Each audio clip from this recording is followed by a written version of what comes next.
Assalamualaikum dan selamat sejahtera. Saya Nur Ain binti Syahri dan berumur 19 tahun.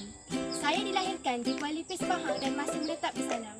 Pada 2008 hingga 2013, saya bersekolah di Sekolah Kebangsaan Teluk Gunung dan memperoleh 3A2B dalam UPSR. Manakala pada tahun 2014 hingga 2018, saya menuntut ilmu di Sekolah Menengah Kebangsaan Merabu dan berjaya mendapat kemutusan cemerlang 9A dalam peperiksaan SPM. Selepas daripada itu, saya ditawarkan untuk menyambung pengajian di Kolej Matrikulasi Pahang jurusan Sains Modul 1 selama 1 tahun. Berkat doa serta dorongan daripada ibu bapa dan para pensyarah, saya telah berjaya memperoleh PNJK 4.0 dalam PSPM yang lepas. Saya amat berbangga kerana dipilih menyertai program matrikulasi disebabkan kos pengajian yang berpatutan dan dapat menjimatkan masa. Saya berazam untuk menyambung pelajaran dalam bidang perubatan serta menjadi seorang doktor pakar bedah otak. Saya ingin membuka klinik kesihatan sendiri supaya dapat membantu lebih ramai orang. Untuk pengetahuan semua, saya berkemahiran dalam memimpin kerjasama antara kumpulan, pengurusan masa yang cekap serta efektif, kemahiran menganalisis data serta berkemahiran dalam komunikasi. Akhir sekali, saya akhiri bicara ini dengan cadang kata iaitu usaha, doa dan sabar. Sekian, terima kasih. Malaysia merupakan sebuah negara yang mengamalkan sistem demokrasi berparlimen dan raja berperlembagaan yang mana Seri Paduka Baginda yang di-Pertuan Agong berperanan sebagai ketua negara. Sistem demokrasi berparlimen. Sistem demokrasi berparlimen bermaksud rakyat dapat melibatkan diri dalam sistem pentadbiran negara. Rakyat berpeluang membentuk kerajaan melalui pilihan raya dan bebas memilih perwakilan bagi mengurus negara. Parlimen ialah institusi terunggul dalam sesebuah negara yang mengamalkan prinsip-prinsip demokrasi. Salah satu syarat dalam sistem demokrasi berparlimen adalah pembahagian kuasa kepada 3 badan di dalam sistem pemerintahan iaitu perundangan, eksekutif dan kehakiman. Raja berperlembagaan bermaksud raja yang memerintah mengikut kuasa yang diberikan kepada baginda Seri Paduka Baginda yang di-Pertuan Agong oleh perlembagaan.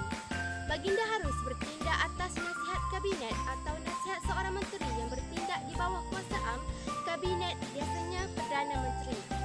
Sebagai ketua negara Malaysia, yang di-Pertuan Agong berada di kemuncak ketiga-tiga bidang eksekutif, perundangan dan kehakiman. Yang di-Pertuan Agong mempunyai keutamaan yang melebihi semua orang di Malaysia dan tidak boleh didakwa dalam perbicaraan mana-mana mahkamah. Oleh itu, rakyat haruslah cakna bahawa baginda merupakan lambang kedaulatan dan perpaduan negara. Seterusnya, Majlis Raja-Raja Melayu. Yang pertama, pemilihan. Yang di-Pertuan Agong dipilih dari kalangan 9 orang Raja Melayu oleh Majlis Raja-Raja mengikut aturan yang terkandung dalam jadual ketiga Perlembagaan Malaysia. Raja yang pertama dalam senarai pemilihan dan mendapat sokongan daripada sekurang-kurangnya 4 orang Raja akan ditawarkan jawatan ini selama 5 tahun. Oleh itu, secara tidak langsung, isteri yang di-Pertuan Agong digelar Raja Permaisuri Agong dan mempunyai keutamaan selepas yang di-Pertuan Agong. Kedua, kuasa eksekutif.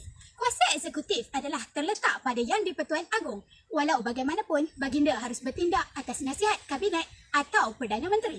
Yang di-Pertuan Agong berhak mendapat apa-apa maklumat mengenai kerajaan persekutuan yang boleh diperolehi oleh kabinet. Semasa Majlis Raja-Raja membincangkan perkara-perkara mengenai dasar negara, baginda haruslah diiringi oleh Perdana Menteri. Ketiga, tugas-tugas lain. Yang di-Pertuan Agong merupakan pemerintah tertinggi angkatan bersenjata dan ketua agama Islam bagi negeri-negeri Melaka, Pulau Pinang, wilayah persekutuan, Sabah, Sarawak dan negeri baginda sendiri. Yang di-Pertuan Agong bertanggungjawab memelihara kedudukan istimewa orang Melayu dan kaum Bumiputera Sabah dan Sarawak. Keempat, kuasa budi bicara.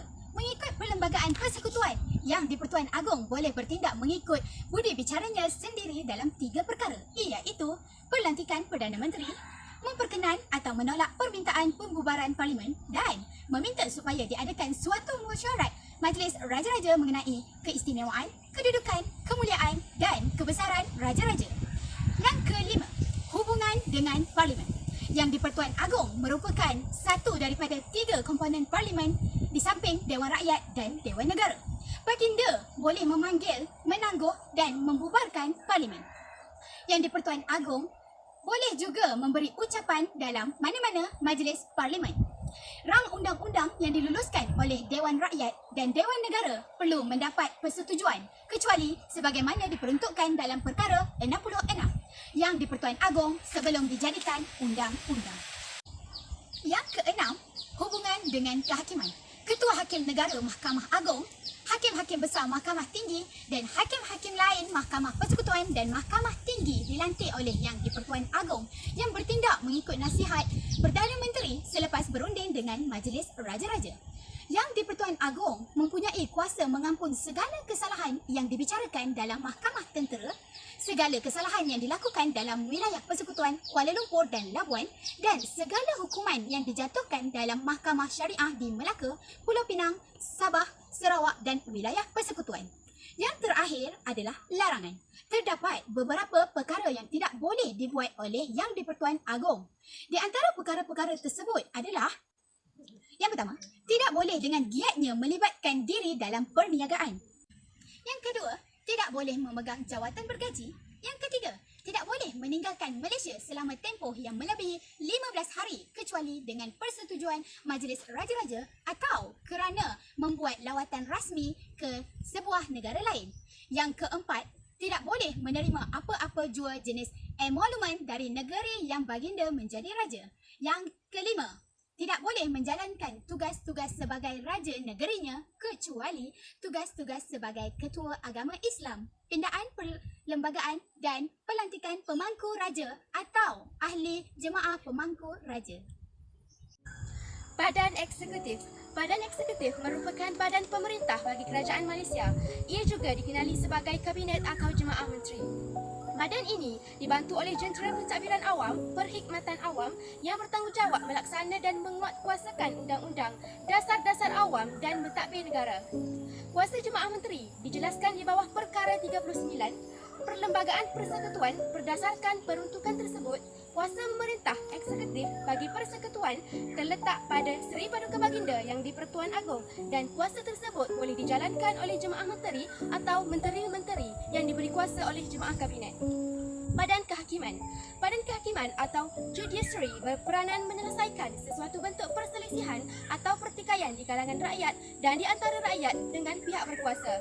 Perkara 121, Perlembagaan Persekutuan menjelaskan bahawa kuasa kehakiman bagi persekutuan terbahagi kepada dua mahkamah tinggi yang mana pewujudan mahkamah ini adalah bersesuaian dengan bidang kuasa dan tarafnya.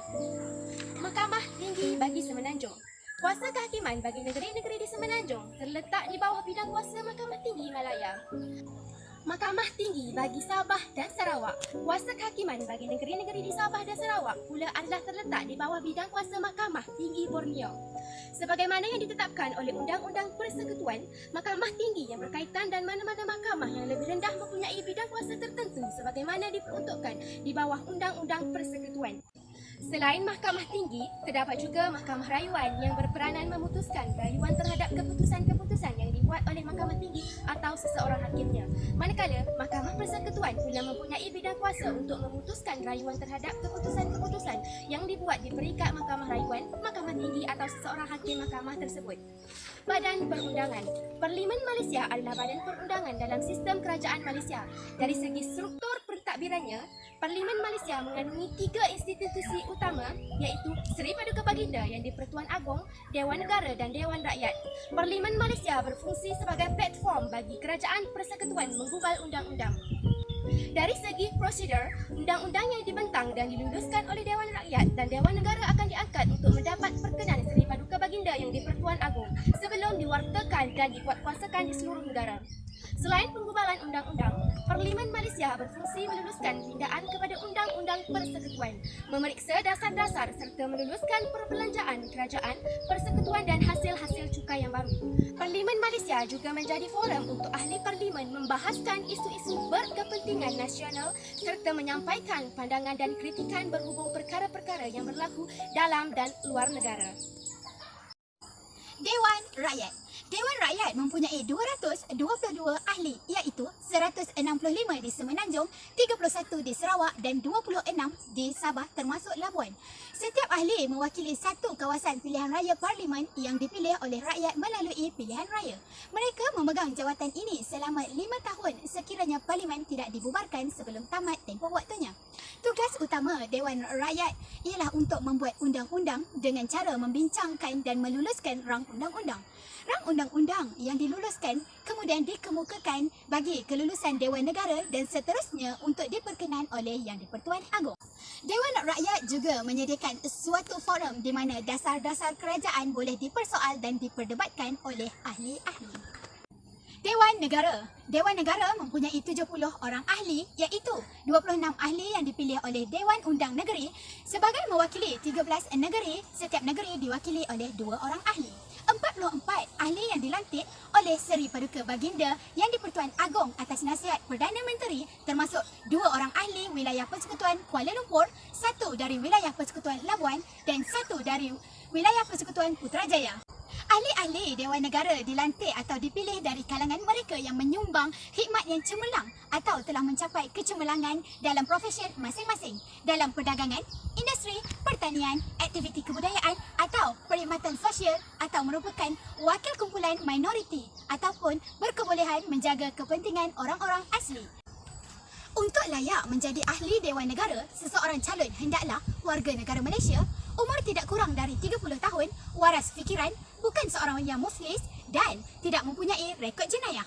Peranan utama Dewan Negara ialah untuk membahaskan sesuatu rang undang-undang yang diluluskan oleh Dewan Rakyat dengan lebih mendalam dan teliti. Ini bererti Dewan Negara dapat memperbaiki rang undang-undang yang telah diluluskan oleh Dewan Rakyat. Yang terakhir, Dewan Negara juga merupakan forum bagi pegawai-pegawai awam dan ahli politik yang berpengalaman, senator-senator untuk membincangkan perkara-perkara yang menjadi kepentingan umum.